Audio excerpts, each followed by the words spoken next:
Assalamualaikum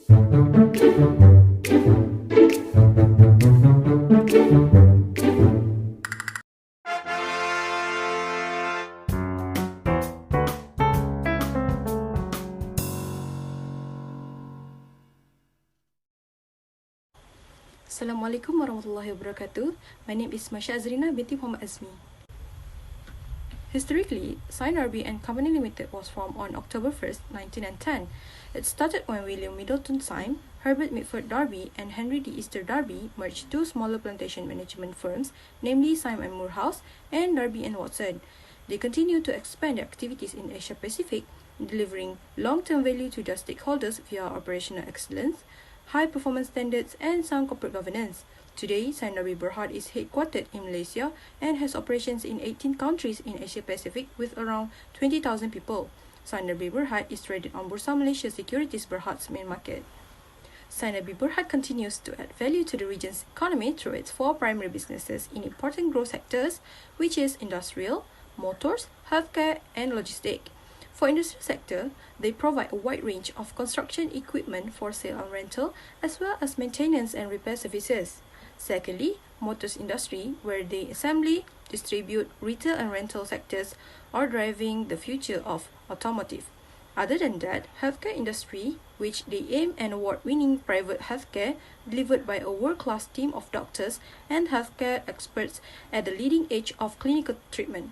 Lastly is logistics, in which the Binhai Economic Technological Development Area is served by a key port in Weifang and Jining, Shandong, China, BEDA.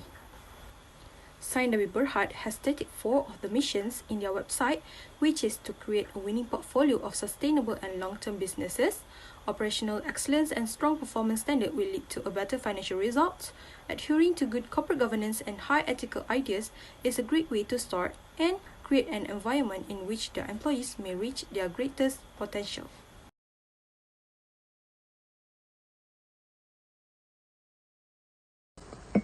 Hi, my name is Izati and I will be presenting about classification of risk and also enterprise risk management ERM in Sime Darby Berhad.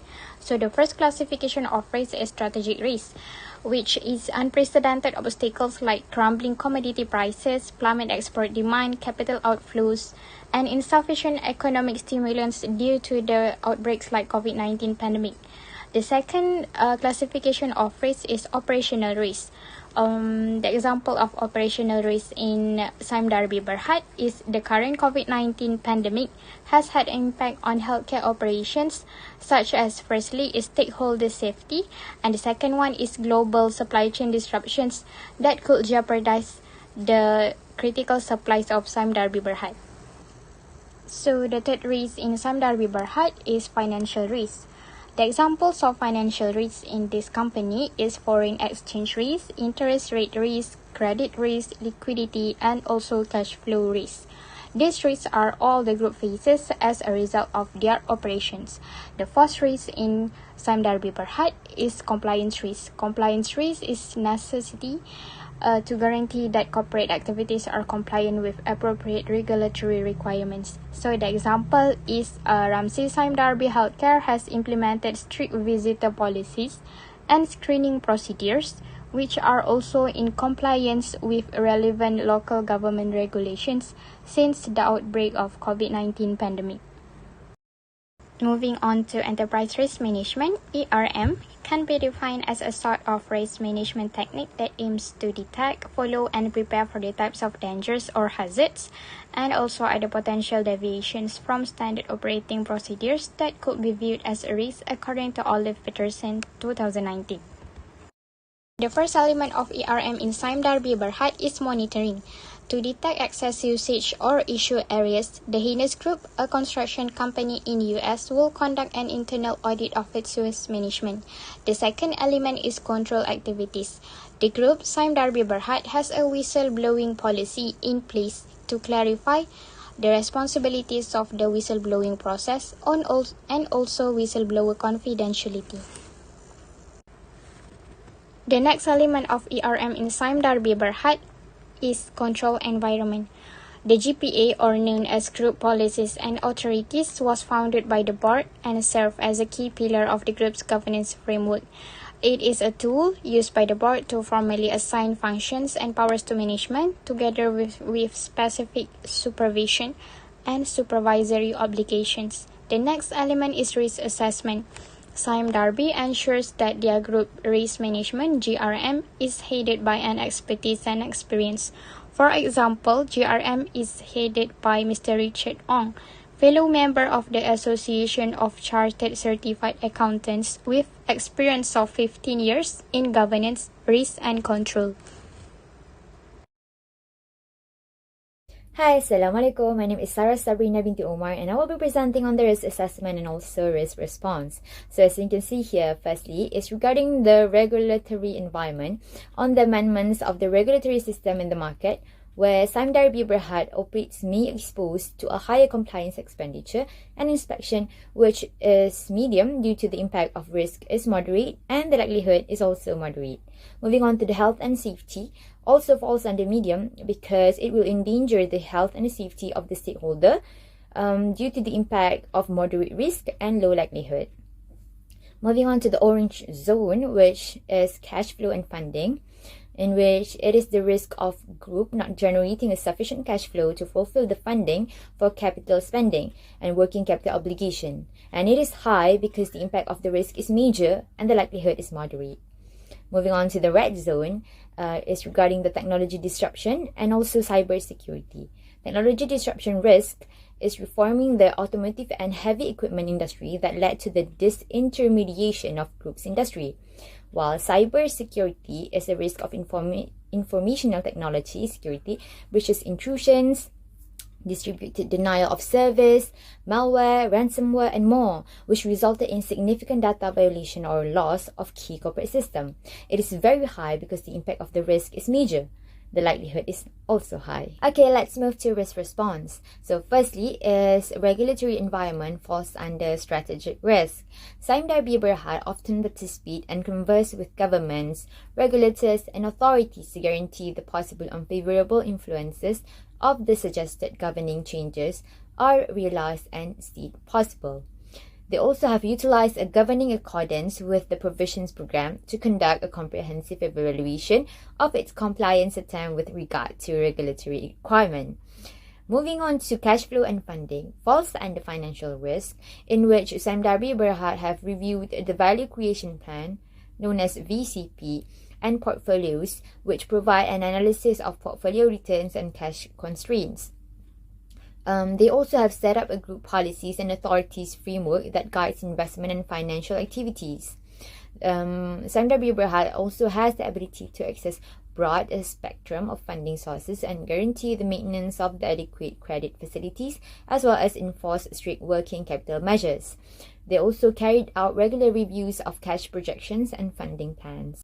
Next, operational risk consists of two items, technology disruption and cybersecurity. Sime Darby Berhad installed a comprehensive information technology security instrument such as firewall and antivirus software. They also have installed a comprehensive intrusion detection and notification system. They did appoint an external information technology vendor to monitor information technology defense risk exposure very thoroughly. They also did an ongoing training on cybersecurity awareness. Moving on to health and safety, which falls under hazard risk, in which Sime Darby Berhad formed a group safety and sustainability department to create, execute, and supervise the efficiency of the group's safety and strategy for sustainable development. Throughout the group, all businesses have ratified safety rules in conformity with the government's laws, comprising travel restriction, quarantine, and also hygiene procedures to minimize the risk of infection, mainly during this COVID-19 pandemic. My name is Nur Umairah and I will explain regarding the risk governance model adopted by Sime Darby Berhad. The first one is Governance and Audit Committee.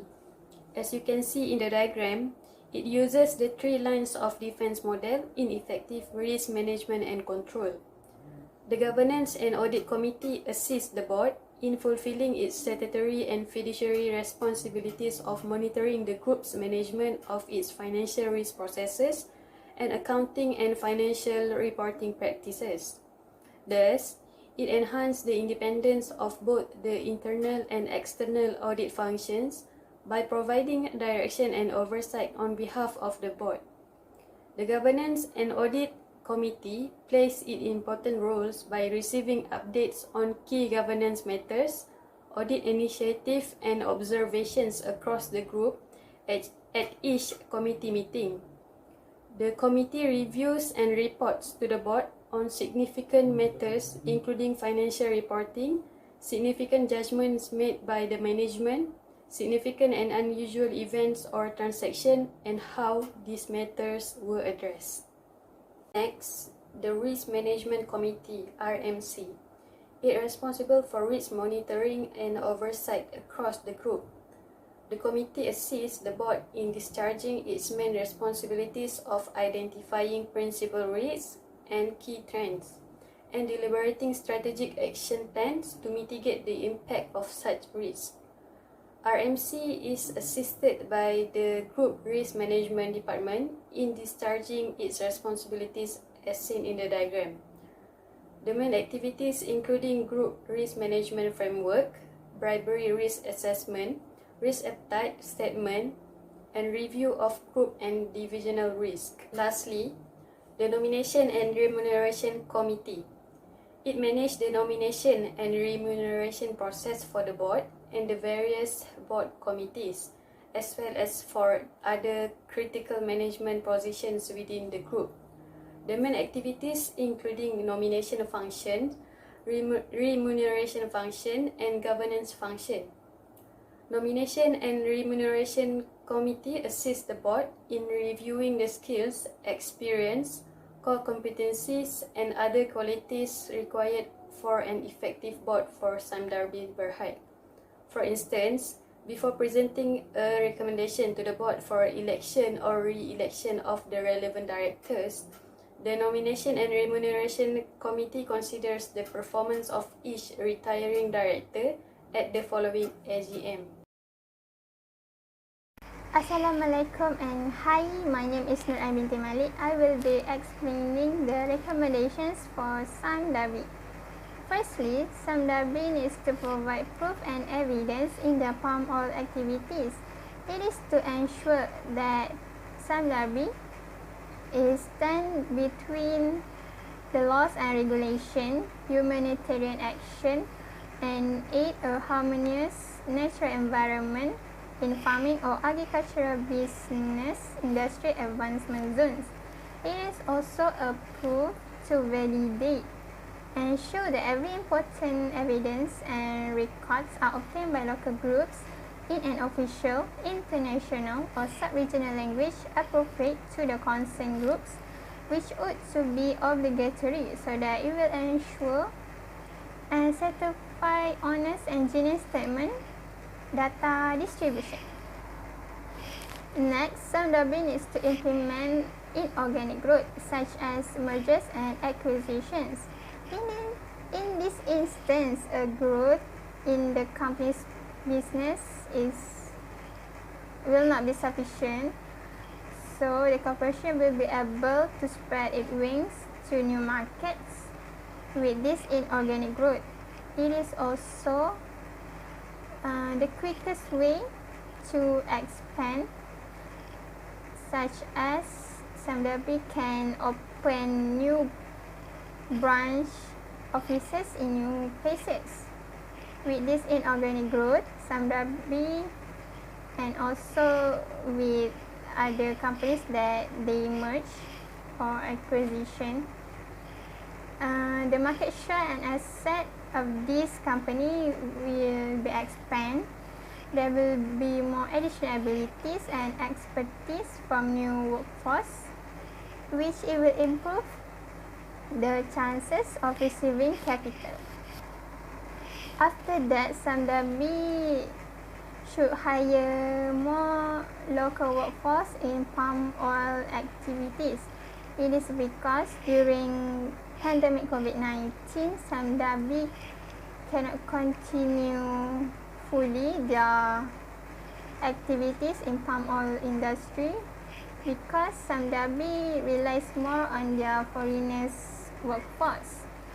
but then the foreigners workers cannot enter Malaysia because of the travel restriction implemented by our country.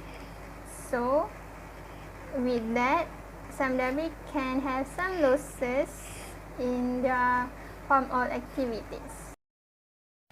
After that, Sime Darby needs to provide free COVID-19 vaccines to employees.